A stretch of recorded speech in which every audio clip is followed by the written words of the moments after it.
صباح الهدوء والجوهر.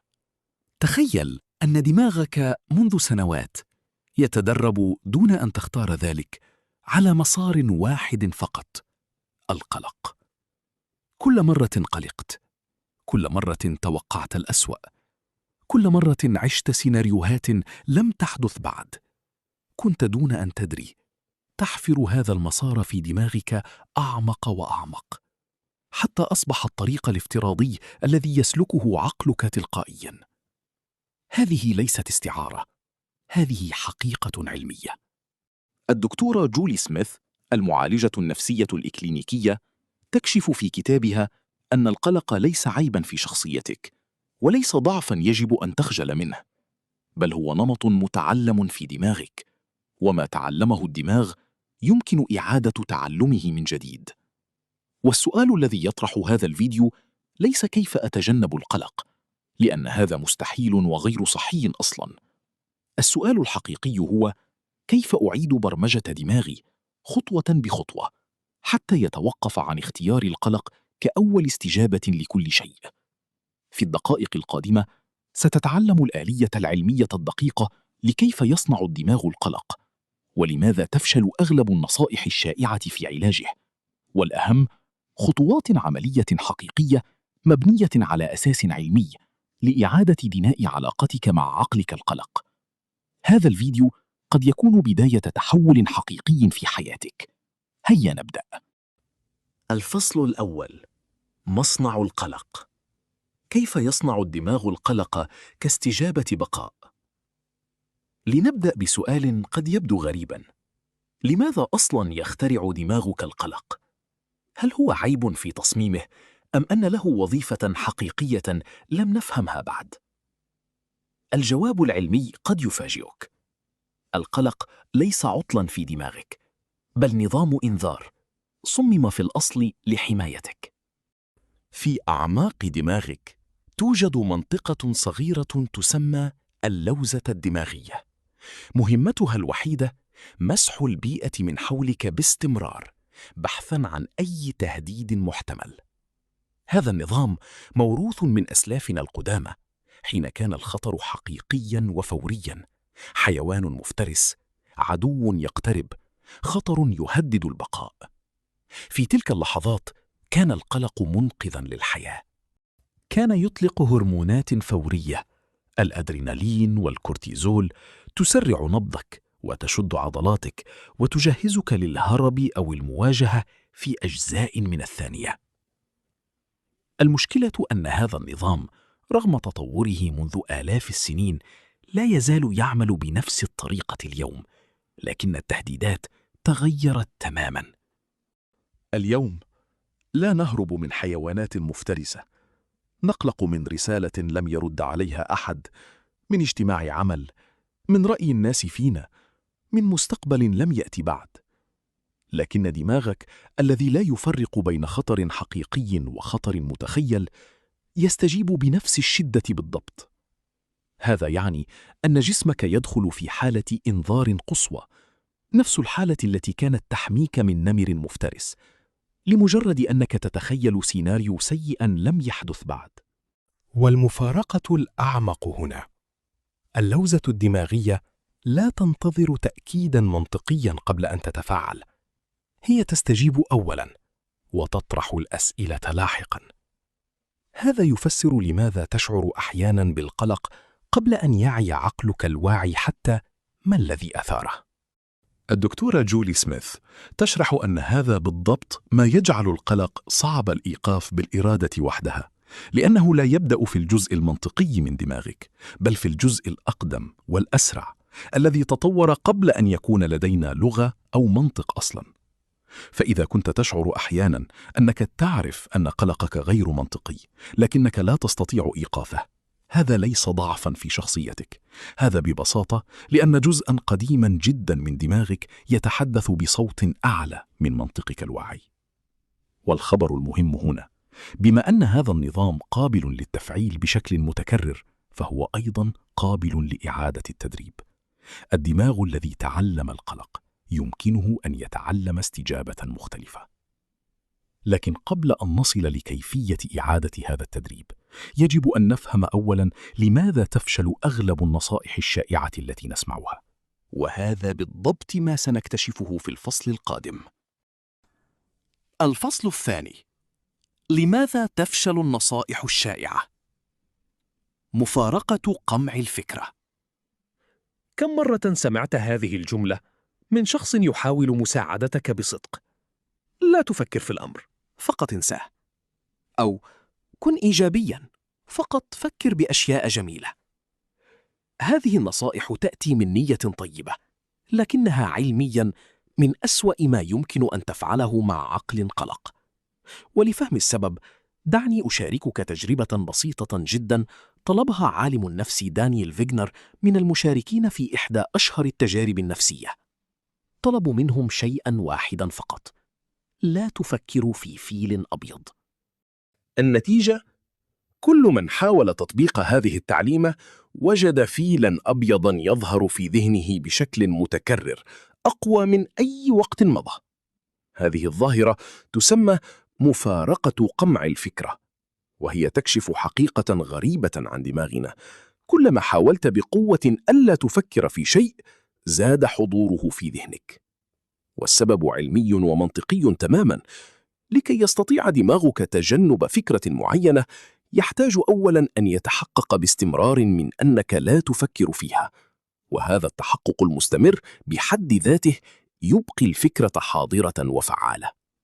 تخيل الأمر كأنك تطلب من حارس أمن أن يتجاهل شخصاً معيناً في الغرفة. لكي يتجاهله، عليه أن يراقبه باستمرار ليتأكد أنه ما زال يتجاهله. المراقبة نفسها هي الانتباه. وهذا بالضبط ما يحدث عندما تحاول عدم التفكير في قلقك. أنت لا تسكته، أنت تجبر عقلك على مراقبته بشكل أعمق، مما يجعله أقوى وأكثر إلحاحاً. هذا يفسر لماذا النصائح الشائعة مثل لا تفكر فيه أو انسى الأمر وتجاوزه غالباً ما تأتي بنتيجة عكسية تماماً: تزيد القلق بدل أن تخففه. لكن هناك نصيحة أخرى شائعة، ربما أكثر انتشاراً، وهي بنفس الخطورة: فكر بإيجابية فقط. المشكلة هنا أعمق قليلاً. فرض التفكير الإيجابي القصري على عقل يعيش حالة قلق حقيقية يرسل له رسالة ضمنية خطيرة: ما تشعر به الآن خطأ ويجب أن تخفيه. وهذا لا يعالج القلق، بل يضيف فوقه طبقة جديدة من الشعور بالذنب والفشل، لأنك لا تستطيع حتى أن تكون إيجابياً كما يجب. الدكتورة جولي سميث تؤكد على نقطة جوهرية هنا: القلق لا يحل بالمحاربة المباشرة ولا بالإنكار، بل بطريقة مختلفة تماماً، طريقة تبدأ من الجسم لا من الفكر. ولفهم لماذا الجسم هو المدخل الحقيقي، نحتاج أن نفهم أولاً كيف يتحول القلق المتكرر مع الوقت إلى مسار ثابت في دماغك يعمل تلقائياً دون أن تطلب منه ذلك. وهذا بالضبط ما سنكتشفه في الفصل القادم. الفصل الثالث: المسار المحفور. كيف يتحول القلق المتكرر إلى مسار عصبي تلقائي؟ تخيل غابة كثيفة لا توجد فيها طرق واضحة. لو مشيت فيها مرة واحدة، ستترك أثراً خفيفاً جداً بين الأعشاب، أثر يكاد لا يلاحظ. لكن لو مشيت في نفس المسار مرة أخرى وأخرى وأخرى، سيتحول هذا الأثر الخفيف تدريجياً إلى طريق واضح المعالم. ومع التكرار الكافي، يصبح هذا الطريق هو المسار الذي تسلكه قدماك تلقائياً دون أن تفكر حتى في اختياره. هذا بالضبط ما يحدث داخل دماغك مع القلق. في علم الأعصاب، هناك مبدأ بسيط لكنه عميق التأثير، صاغه العالم دونالد هيب، ويختصر في جملة واحدة: الخلايا العصبية التي تنشط معاً ترتبط معاً. بمعنى آخر، كل مرة تشعر فيها بالقلق وتفكر بنفس الطريقة القلقة وتتصرف بنفس رد الفعل، أنت لا تشعر بالقلق فقط، أنت تقوي الرابط العصبي بين هذه الأفكار وهذا الشعور. ومع كل تكرار يصبح هذا المسار أسرع وأسهل وأكثر تلقائية. هذا يفسر ظاهرة مألوفة جدا. لماذا مع الوقت يبدأ القلق يظهر بسرعة أكبر وبأسباب أصغر فأصغر؟ لأن الدماغ حرفياً أصبح أكثر كفاءة في الوصول لاستجابة القلق، تماماً كما يصبح أي مسار أسهل كلما مشيت فيه أكثر. والأخطر من هذا أن هذا المسار لا يبقى محصوراً في الأفكار وحدها. مع التكرار يبدأ الجسم نفسه يتعلم الاستجابة تلقائياً. تسارع نبضك، توتر كتفيك، ضيق في تنفسك، كل هذا يبدأ يحدث بشكل آلي حتى قبل أن يعي عقلك الواعي ما الذي أثاره أصلاً. هنا تكمن نقطة مهمة جداً تشرحها الدكتورة جولي سميث. القلق المزمن ليس شخصية قليقة بالفطرة، بل هو مسار تدرب عليه الدماغ عن غير قصد عبر التكرار. وهذا الفهم، رغم أنه قد يبدو مزعجاً للوهلة الأولى، يحمل في طياته أعظم خبر يمكن أن تسمعه. إذا كان هذا المسار قد تشكل بالتكرار، فهو أيضاً قابل لإعادة التشكيل بالتكرار، لكن هذه المرة بوعي واختيار، لا بالصدفة. هذا المبدأ يسميه علماء الأعصاب المرونة العصبية، قدرة الدماغ على إعادة تنظيم نفسه طوال الحياة، ليس فقط في الطفولة كما كنا نعتقد سابقاً. لكن قبل أن نتعلم كيف نبني مساراً جديداً، يجب أن نفهم شيئاً أساسياً. لماذا الجسم، لا العقل، هو نقطة البداية الحقيقية لكسر هذه الحلقة؟ هذا ما سنكتشفه في الفصل القادم. الفصل الرابع: الجسم يتكلم أولاً. العلاقة بين أعراض القلق الجسدية والعقل. لو سألت معظم الناس أين يبدأ القلق؟ الإجابة الفورية ستكون في العقل طبعاً. فكرة سيئة تظهر ثم يتبعها شعور بالقلق. لكن الحقيقة العلمية مختلفة وربما مفاجئة. في كثير من الأحيان الجسم يشعر بالقلق قبل أن يعرف العقل لماذا. تخيل هذا الموقف: أنت جالس بهدوء، لا تفكر في شيء محدد، وفجأة تلاحظ أن قلبك يتسارع، أو معدتك تنقبض، أو كتفيك متوترتان. تسأل نفسك: لماذا أشعر هكذا؟ لكن لا تجد سبباً واضحاً. هذا ليس خللاً، هذا بالضبط كيف يعمل الجهاز العصبي. الجهاز العصبي اللا إرادي، وتحديداً الجهاز العصبي السمبثاوي، يستجيب للتهديدات بسرعة فائقة قبل أن تصل المعلومة حتى إلى الجزء الواعي من دماغك الذي يستطيع تحليلها بمنطق. الجسم يتفاعل أولاً، والعقل يحاول لاحقاً أن يفسر ما حدث. وهذا يفسر ظاهرة مهمة جداً تشرحها الدكتورة جولي سميث. محاولة التفكير في الخروج من نوبة قلق غالباً لا تنجح، لأن المشكلة لم تبدأ في التفكير أصلاً، بل في الجسم. وأنت تحاول حل مشكلة جسدية بأداة عقلية، وكأنك تحاول إصلاح أنبوب مكسور بالكلام معه. هنا يكمن سبب فشل نصيحة مثل فقط فكر بهدوء، أو حلل لماذا أنت قلق في لحظة الذروة. العقل المنطقي في تلك اللحظة ليس هو من يقود، الجسم هو من يقود. فما الحل إذن؟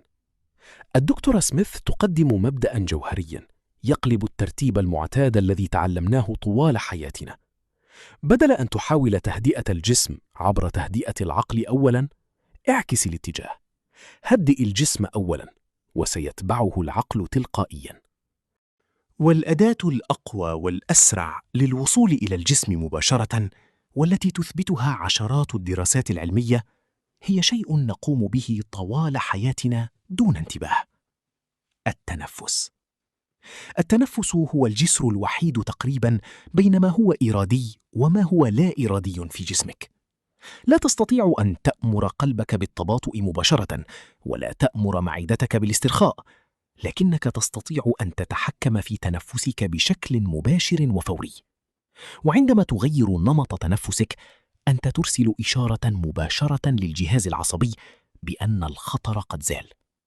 وهذا يبدئ سلسلة كاملة من الاسترخاء الجسدي. الذي يقود بدوره إلى هدوء عقلي حقيقي. هذا هو بالضبط المدخل الذي سنستخدمه في الجزء القادم، ليس محاولة إقناع العقل القلق بالمنطق، بل التحدث مباشرة إلى الجسم بلغته هو. والآن، بعد أن فهمنا لماذا الجسم هو نقطة البداية الحقيقية، حان وقت كسر الحلقة فعلياً. هذا ما سنتعلمه في الفصل القادم. الفصل الخامس: كسر الحلقة.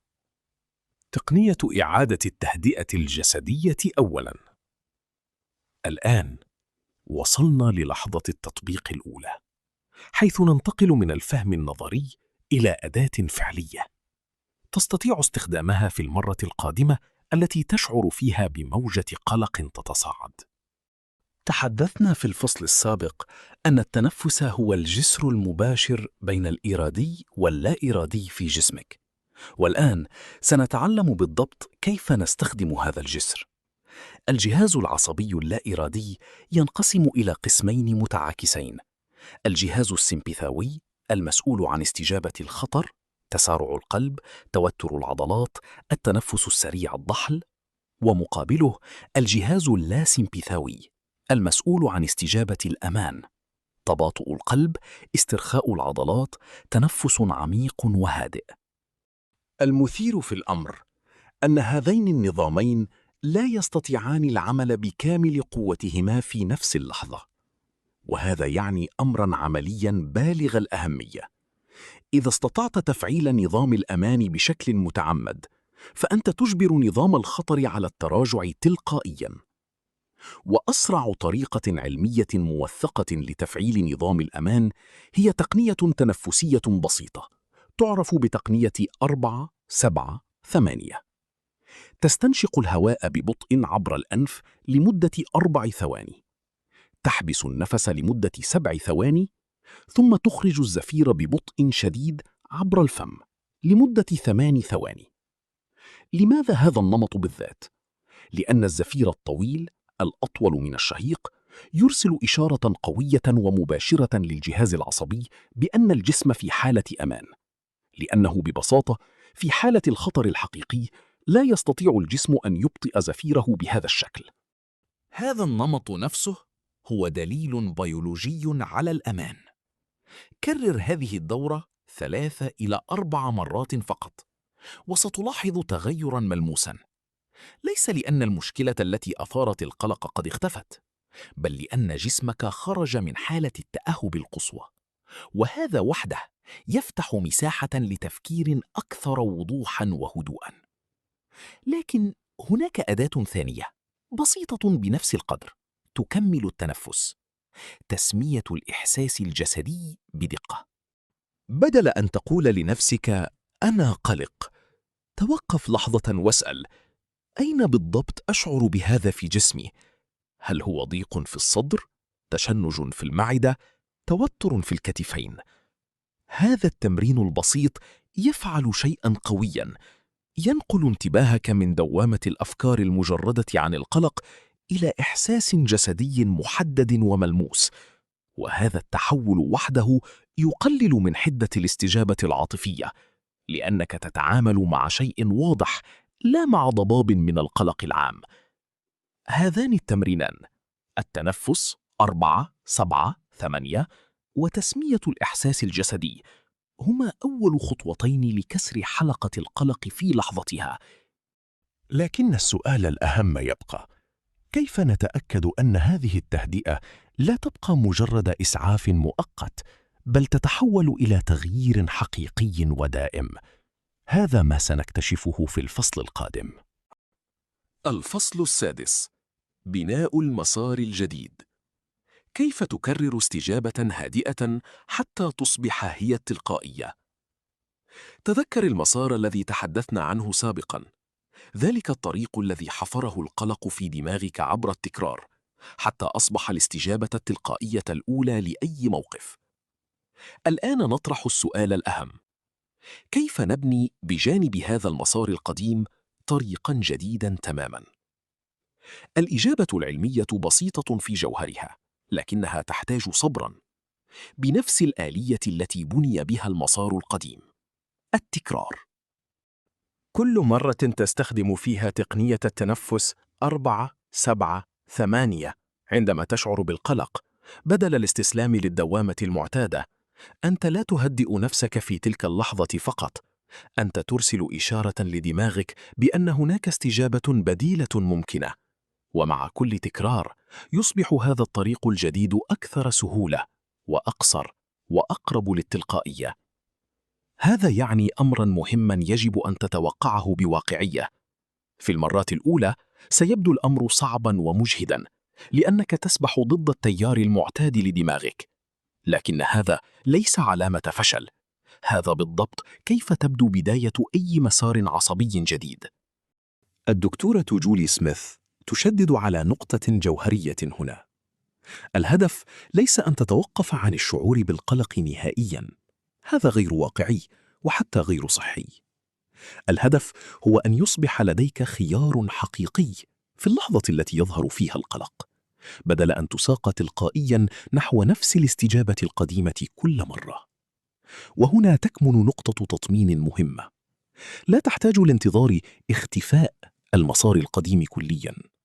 الدماغ لا يمحو المسارات القديمة بسهولة، لكنه يستطيع أن يبني مساراً موازياً أقوى تستخدمه بشكل متزايد حتى يصبح هو الخيار الأسهل والأسرع مع الوقت. تماماً كما أن الطريق القديم في الغابة لا يختفي فوراً لو توقفت عن استخدامه، لكنه يبدأ يضمحل تدريجياً، بينما الطريق الجديد الذي تسلكه باستمرار يصبح أوضح وأسهل. هذا يعني أن كل مرة تختار فيها التنفس بدل الذعر وتسمية الإحساس بدل الغرق فيه، أنت لا تتعامل مع لحظة عابرة فقط، أنت تشارك فعلياً خلية عصبية بخلية في إعادة بناء طريقة استجابة دماغك للعالم. والآن وصلنا للحظة التي ننتقل فيها من الفهم الكامل إلى التطبيق العملي المباشر. 3 تمارين ستأخذها معك اليوم لتبدأ هذه الرحلة فوراً. الفصل 7: مختبر إعادة البرمجة. 3 تمارين عملية تطبيقية. وصلنا أخيراً للحظة الأهم في هذا الفيديو، اللحظة التي تتحول فيها كل المعرفة العلمية التي تعلمناها إلى أدوات حقيقية تستخدمها اليوم في أول لحظة قلق تواجهها.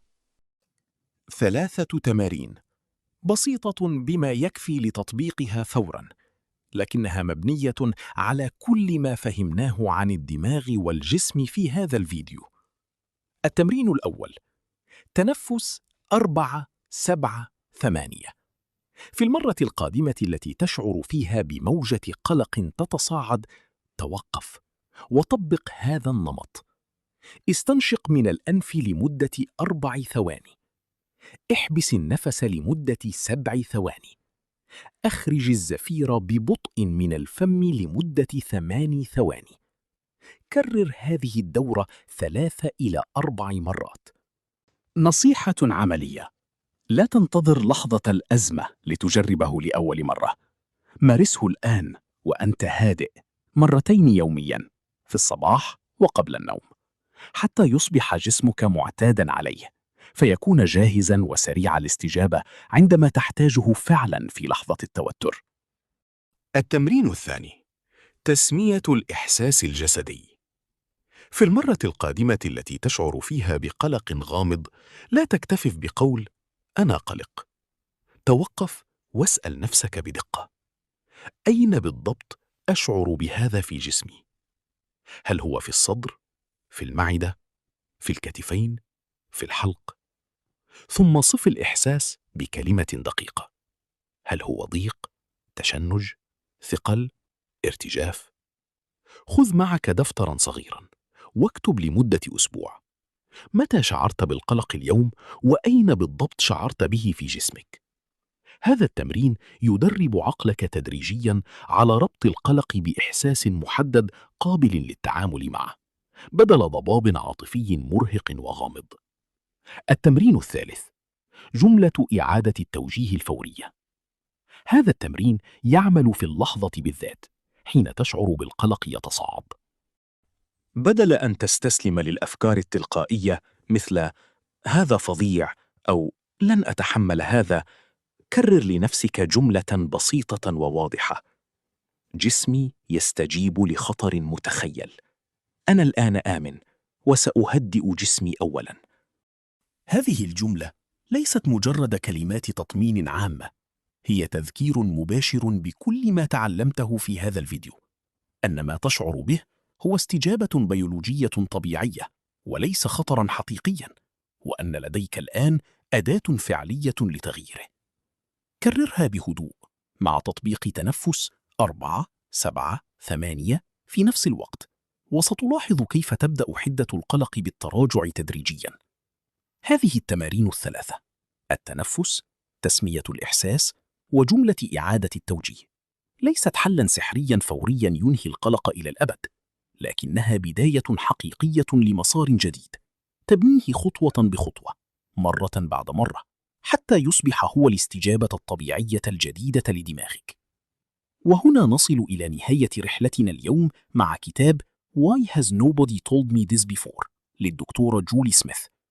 تعلمنا أن القلق ليس عيباً في شخصيتك، بل نظام إنذار قديم تطور لحمايتك، لكنه أصبح حساساً أكثر مما ينبغي في عالمنا الحديث. تعلمنا لماذا تفشل النصائح الشائعة مثل لا تفكر فيه أو كن إيجابياً فقط. اكتشفنا كيف يتحول القلق المتكرر إلى مسار عصبي تلقائي، ولماذا الجسم لا العقل هو نقطة البداية الحقيقية لكسر هذه الحلقة. والأهم، تعلمنا 3 أدوات عملية حقيقية: التنفس، تسمية الإحساس الجسدي، وجملة إعادة التوجيه. أدوات تستطيع استخدامها من اليوم، لا بعد سنوات من القراءة والبحث. تذكر أن إعادة برمجة الدماغ ليست حدثاً واحداً، بل رحلة من التكرار الواعي. لا تنتظر الكمال، ولا تحبط إن لم تشعر بتغيير فوري. كل مرة تختار فيها التنفس بدل الذعر، أنت تبني خلية بخلية مساراً جديداً في دماغك. جرب واحداً فقط من هذه التمارين ال3 اليوم، وأخبرنا في التعليقات أي تمرين شعرت أنه الأقرب لاحتياجك. ولا تنسى الاشتراك في القناة لنستمر معاً في رحلة فهم العقل والجسم، فيديو بعد فيديو، بعلم حقيقي يخدم حياتك اليومية. أراكم في الفيديو القادم.